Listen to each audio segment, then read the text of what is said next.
Britain's Labour government are taking a victory lap because of yesterday's reported drop in net migration. You can see Keir Starmer, most hated Prime Minister on record here, saying net migration has fallen by 82%. I promise to restore control to our borders.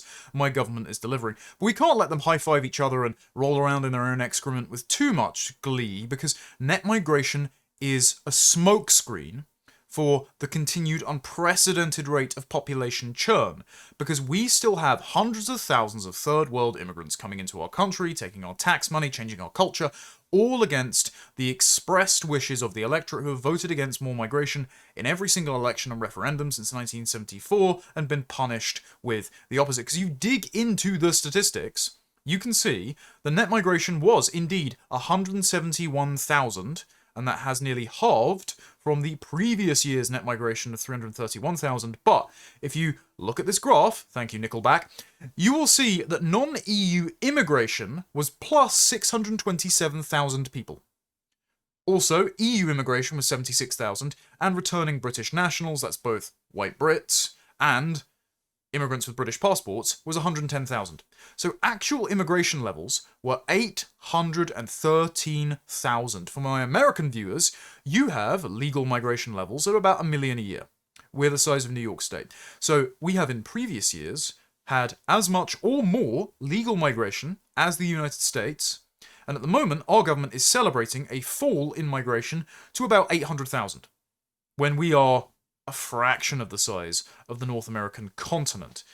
And the reason we have net migration of 171,000 is because 278,000 non-EU immigrants left, 118,000 EU immigrants left, and 246,000 British nationals left. Again, naturalised citizens, immigrants with British passports, but also thousands of our own young people who are industrious, tax-paying, well-educated, in some senses patriotic, but who just flee the stifling censorship and punitive taxes imposed by Keir Starmer's unpopular government. And so I'm going to breeze through some of these stats and graphs to give you a clearer picture of the state of migration, the extent of the trouble that we are in. And I'm also going to try and do it quickly because I already recorded this for half an hour, and then I realised that my mic wasn't working, so I'm currently seething and coping with rage. Anyway, we'll sustain the momentum. This is the page from the Office of National Statistics, the long-term international migration provisional figures for the year ending December 2025. In the overview, they say 171,000 net migration. This is down, nearly halved, from a December 2024 estimate of 331,000. The number of non-EU nationals arriving for work-related reasons fell by 47% in 2025. This was the main reason for the continued fall in net migration, due to the ineligibility of some of their dependents due to new changes to visa rules. Provisional net migration was 350,000 for non-EU nationals, down from 511,000 a year earlier. So there are fewer non-EU migrants leaving the country. Meanwhile, hundreds of thousands more are coming in. The provisional net migration of British nationals remained broadly stable at negative 136,000. So we're still losing thousands of our own countrymen, and they're being substituted by hundreds of thousands of third world immigrants. And net migration for EU nationals was negative 42,000. When looking at the reasons for immigration of non-EU nationals, 47% came for study-related reasons, 23% for work-related reasons, 14% were asylum applicants, and 7 and 6% were family and humanitarian reasons, respectively. So we're still taking in hundreds of thousands of asylum seekers, dependents of primary skilled worker applicants, skilled workers who make less than the median wage and take out more in taxes than they contribute, and also family reunification, humanitarian visas. It was a couple of years ago where we had more Somalians coming in for family reunification reasons than physicists, biologists, and chemists from all other nations combined. How is this beneficial to the British taxpayer? It's a bit like that Stone Toss comic. British taxpayer? When you compare to previous years, the decline in net migration and overall inward migration is less worthy of celebration, because the current statistics are 813,000 a year. That's a 20% decrease from the updated year-ending December 2024 estimate of 1,012,000, and down from the peak in March 2023 of 1,469,000. Right, so we're no longer getting 1.5 million, we're just getting about 800,000. Whoop-de-doo, throw me a parade. Oh, and among non-EU migrants, we have a slight decline from 780,000 in the year ending December 2024 to that figure again of 627,000. That's still over 600,000 third world immigrants who are culturally incompatible, economically unproductive, and just not wanted by the vast majority of the electorate. I don't know about you, but I don't want men milling around from the Horn of Africa or from Algeria, Morocco, Afghanistan, Eritrea, Iran, in the middle of my high street, whether or not they have the appropriate paperwork. I just don't want them in my country. And that's why this graph is so important to contrast with Keir Starmer's post, because all of this triumphalism about a reduction in net migration is a smokescreen. It is an expectation management tool. They are trying to manipulate you to make it so that immigration is a less salient issue. It isn't working, by the way, because according to Ipsos polling, 41% of the public in May 2026 state that immigration and immigrants are their most important issue. 34% in second are saying it's the economy, and 25% are saying inflation. All of those are linked to immigration, because the more people you have in the country, the higher the cost of housing, the higher the cost of goods, the more competition there is for jobs. This is why teenagers and graduates can't find work.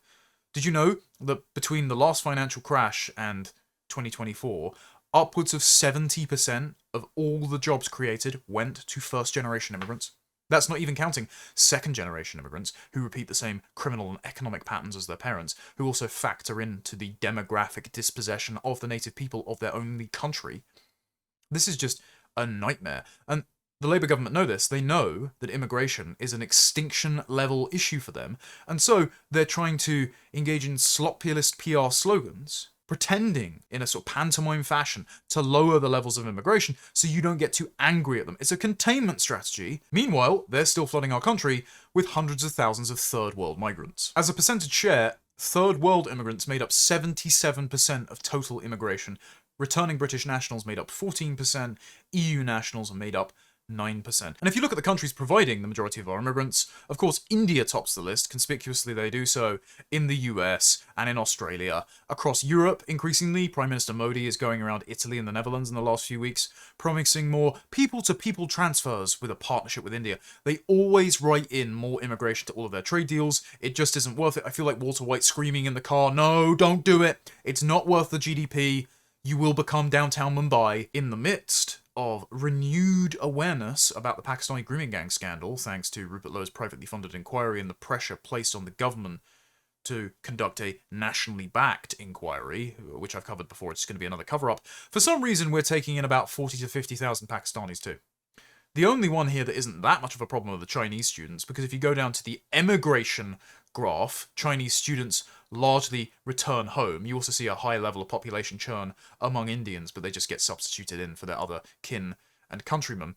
I mean, Modi knows this. He factors into all of his international diplomatic efforts the fact that Indian migrants act as living bridges, demographic beachheads that can be used to gerrymander foreign democratic politics, to transfer millions, billions back to India in remittances, to infiltrate large corporations and fire and rehire the entire company with cheap labour from India that then, again, form an electoral beachhead, send back money and remittances, rinse and repeat. It's just ethnic nepotism that Modi's doing. It's not worth engaging with. Like Restore Britain, we should put India on a legal immigration red list and encourage millions of those already here to go home. But as for the Chinese students, they largely go home. Now, again, I'm sure there are nice Chinese people. Nevertheless, whether or not they go home or don't, they still change the culture in universities. They still make universities dependent on high fees from foreign students. They still change the culture on campus. They price domestic students out of the better student accommodation and force them to live in mould-ridden hovels with 10 people and 1 bathroom. Academics feel pressure that they can't fail their Chinese students even if they don't show up to class, don't speak English, have written their assignments using ChatGPT because the university relies on them for their foreign fees. And this is one of the reasons that we're seeing such high levels of net migration. Previously, it was a health and social care visa, it was skilled workers and their dependents. Now it's mostly students. Previously, we've seen students come over from India, Bangladesh, Pakistan, drop out of their course a few months or a year in and go and work as Deliveroo drivers, and then often apply for asylum. I don't think they're allowed to do that anymore, but I guarantee there's still some people trying it.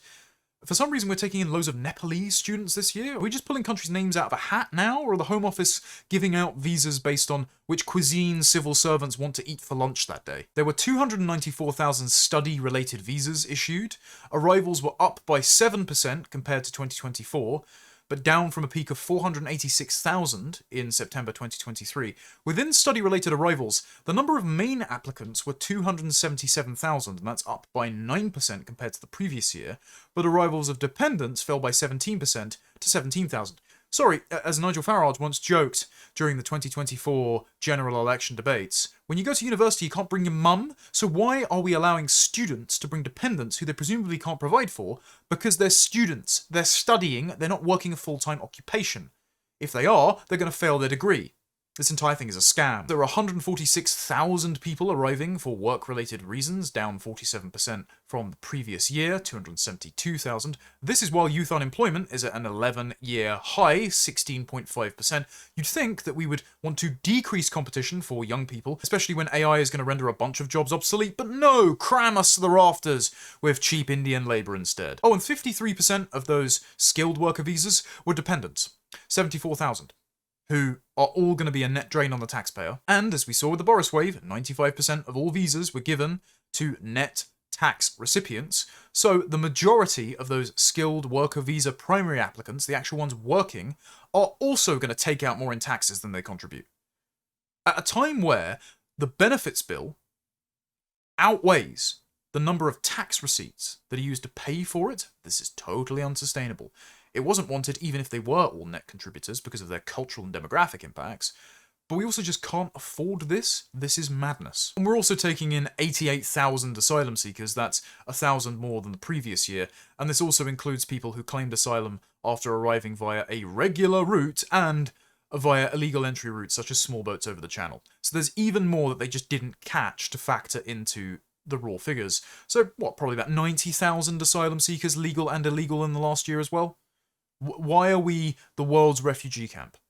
Because, for some reason, our politicians think their virtue signals are cost-free. They think human rights, social housing, and education can just be given to anyone who professes their need for it. The reason this has dropped, by the way, as they point out here, is because the government stopped most overseas students from bringing family members to the UK, that all students shouldn't be able to bring family members, stopped care workers from bringing family members, increased the amount of money people need to earn to get a skilled worker visa, closed the health and care route to overseas workers, and removed some middle-skilled occupations from the skilled worker route. The important one there is the health and social care visa, because Reform weirdly want to reopen that. They want a 5-year renewable work visa that is open to critical industries such as care. That was the reason for the Boris wave. Boris invented the health and social care visa. It was rife for exploitation. 70,000 health and social care visas issued between 2022 and 2023 translated to only 17,000 occupations filled. They come over, they sponsor their dependents, they're outnumbered Nigerians 2-1, Ghanaians 4-1, Zimbabweans, RIP Rhodesia, 10-1 by their dependents, and then they either drop out or they, again, never earn more back than they take out in taxes because they're paid by the taxpayer most of the time. And also, loads of them have fraudulent qualifications. We've seen this with the Nigerian nurses who have either been involved in modern slavery cases or, as The Guardian reported, I think it was 2 years ago now, have been involved in rampant qualifications fraud because they've gotten their more English literate children to fill out their application forms for them so they don't know what they're doing. As for EU migrants, Romanians were the top nationality. And don't get me wrong, I know some Greek Orthodox Christian Romanians that run a good business. They're not on my remigration list, alright? They're very decent people. But I also know that Romanians don't like gypsies, and there are going to be plenty of gypsy pickpocketers contained within the Romanian bar on this bar chart. And I can tell you this because there are now begging gangs all across even my area of London, and they're all wearing the gypsy headscarf. They are setting up encampments in Park Lane, near Hyde Park, near some of the most expensive areas of London. Why are these people here? Because we are taken for fools. We allow them to run criminal enterprises, begging, stealing, squatting, with very little consequences. So we are getting the worst migrants from Europe, while plenty of other Europeans, who are Christian, who are industrious, who are civilizationally compatible, go home. They go back to Poland in most cases. There are plenty of Poles still returning, and again, I don't want massive demographic and cultural change from any country, but the Poles are not high on my list of priority for people to encourage to leave. I mean, the most annoying thing they do is constantly tell you about Polish history. It's kind of endearing in a way.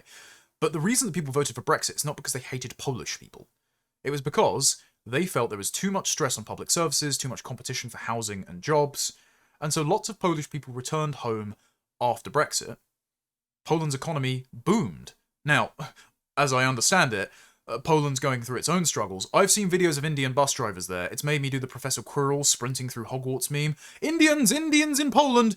Nevertheless, it's still a largely high-trust, low-crime, homogeneous country with an improving economy that, despite its recent government that's just been replaced, isn't taking in loads of third-world migrants. It's got some temporary worker visas that they need to stop, but they still have time to stop the problem.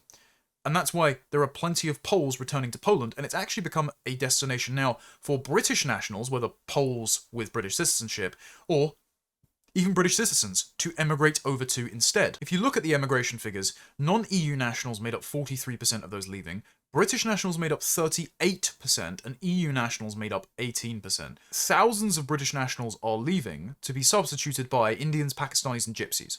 Brilliant. As for how many actual Brits versus paperwork Brits are leaving as part of that British national cohort, William Yarwood from the Taxpayers Alliance has done a thread trying to look into this. We don't really have an ethnic breakdown because, unfortunately, our government either doesn't collect or doesn't want to publish ethnic data. The data has to be extracted from them using FOIs like their wisdom teeth. Nevertheless, he points out that for the past few years, the ONS estimated British emigration using international passenger surveys, and the problem was the system massively underestimated how many Brits were actually leaving. All we can do is infer from the countries they're going to what kind of people are leaving. He points out 246,000 British nationals left the UK, while only 110,000 returned. That means net migration for British citizens was 136,000. That's remained lower and more stable than in September 2021. However, most of those leaving are younger, and many of them leaving are leaving to Australia. 79,000 Brits were granted Australian working visas, and that's up by 59,000 from the previous year. Only 20,000 went there between 2023 and 2024. And what's the common denominator there? Rising taxes from the Labour government. And so we're losing thousands of our doctors to better trained positions in Australia. The same goes for loads of young people that are working in anywhere jobs, in finance. They can do their work on a laptop by the pool. They're moving to Dubai, but increasingly Australia. And that's why the population of UK-born 20 to 29-year-olds living in Australia has surged by 40%. And just anecdotally, from my friends in Australia, they meet loads of Brits over there. And look, I'm all for an Anglosphere right of return policy once we've conducted third world remigration, and we do have some gaps in the labour market that need to be filled by our people from overseas returning to the motherland. But it's going to be very much that meme from the movie Civil War, which kind of Canadian, which kind of Australian. At the moment, though, Australia are getting, whether temporary or for extended periods, loads of our young Brits, industrious, intelligent, well-trained by our education system, moving over there, and we're importing hundreds of thousands of third worlders to sponge off our taxes instead. It's just not sustainable, it's not desirable, it will lead to the discontinuation of our civilization if it continues. And the most alarming statistic has been posted by Charlie Cole. He's a pseudonymous X-account that you should be following.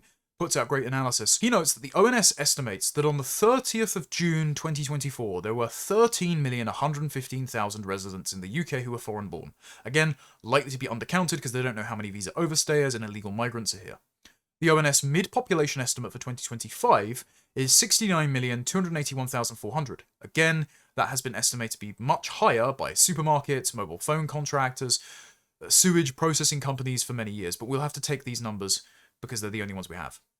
So, that means 19% of the UK population is foreign-born. A fifth of people currently in Britain were born overseas. That doesn't count second-generation, third-generation immigrants who are also contributing to the demographic cascade that is going to render us a hated minority in our own country. That is an insane number. During the Ellis Island period of mass migration into the United States, only 15% of the population was a first-generation immigrant. Bear in mind, Britain was about 95% white British in 1997. So this has been done to us in this period of 30 years. It has never been wanted, it must be reversed, but we're already getting pretty close to a point of no return if something isn't done soon. As Carl Williams from the Centre for Policy Studies notes, In November 2022, we saw the fastest rate of population growth since 1828, and in each of 2022, 2023, and 2024, the population increased in absolute terms by more than any other year on record. We had a 1% population increase in those years, every year, and it was all due to immigration. And once you account for emigration of over 500,000 British nationals, including both UK-born and naturalised citizens, including both immigrants and white Brits, net migration of non-UK citizens was 3.2 million people. That's 4.8% of the pre-Boris Wave population, meaning almost 1 in 20 people currently in Britain arrived in just the last 5 years. So 1 in 20 people currently in Britain arrived as part of the Boris Wave, and almost 20% of the population are first-generation immigrants. This is insane. A quarter of Britain now is non-British. And this is happening all over the country. As Carl wrote in an article that he put out for CapX, gross immigration between 2021 and 2025 was an incredible 5.6 million people. Again, likely to be a slight underestimate. Net migration was 2.7 million, equivalent to population growth of about 4%, or the combined populations of Birmingham, Leeds, and Manchester. I didn't notice us building 3 extra cities to accommodate these people in the last few years. Why should we? Those cities in particular are ugly. They're like Megacity 1 from Judge Dredd. We don't have the extra capacity for the roads, for sewage, for supermarkets, for GP surgeries, for trains, for transport. Extra jobs. We just cannot accommodate this. And we shouldn't, because even if we did have the ability to concrete over the countryside and build battery farms for the entire population of Somalia, why should we? We don't want to, we don't have to. And just in case you thought you were safe living away from big cities, just like I thought I was relatively safe living on the cusp of London, near Kent. He points out there are 70 local authorities in England where the population increased by at least 1,000 people in the year to June 2024, and where more than 100% of the net population growth was driven by international migration. For example, Crawley in West Sussex was 160%, Worcester was at 110%, and in Essex, in Colchester, it was 224%.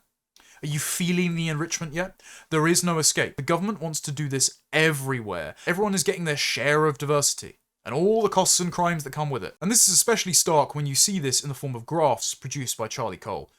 Just look at the spikes. This is net migration between 1964 and 2025. The scale of the betrayal. Here's gross migration, total migration. Shouldn't we be so grateful that we've gone back down to pre-2020 levels? That's still hundreds of thousands of people, and those people are a completely different demographic and cultural composition to the largely Christian EU migrants that came in beforehand. Nevertheless, well done, Pat Starmer on the back. He's doing his best, don't you know? And if you just look, I mean, this is emigration, this is the population churn. If you have a revolving door on your house, it's no longer a house. And so if your country is just a constant procession of people coming and going, you can't get to know the people that live around you. You don't have a neighbourhood, a community, a recognisable high street. It's very unpleasant. And then look at the stalactites of net migration of British nationals. The only year that saw a return of British nationals more than the outflow was in 1985. But ever since, especially Tony Blair, we're seeing thousands of people with British passports leave. But having a British passport doesn't mean all that much, because as Charlie points out, we have reached a record rate of citizenship grants as of 2025. The last time that we had 295,000 citizenship grants was when Margaret Thatcher passed the British Nationality Act in 1981, and it expired in 1987. This was right after Kemi Badenoch's parents flew over and gave birth to her using the NHS, so she is quite literally a Nigerian anchor baby. That's why she has British citizenship. But the last time that happened was the gold rush to get British citizenship, because there were changes from a birthright to a by-blood system. And now we're just handing it out like participation trophies for every Tom, Dick and Abdul that shows up on our shores. And the reason this is happening, as Charlie Cole has pointed out, is because the Boris Wave has started becoming eligible for citizenship as of being granted ILR, because the Boris Wave began around 2020. In 2025, the first lot of them were eligible for indefinite leave to remain.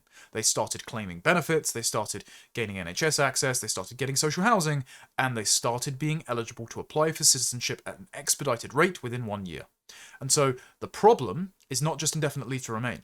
For all the promises that Reform and Restore have made to reverse the Boris wave, you're going to have to get very comfortable with using the existing executive powers enjoyed by the Home Secretary to strip people of citizenships. And you're just going to have to say all of the Boris wave will have their citizenship stripped if they've been granted it.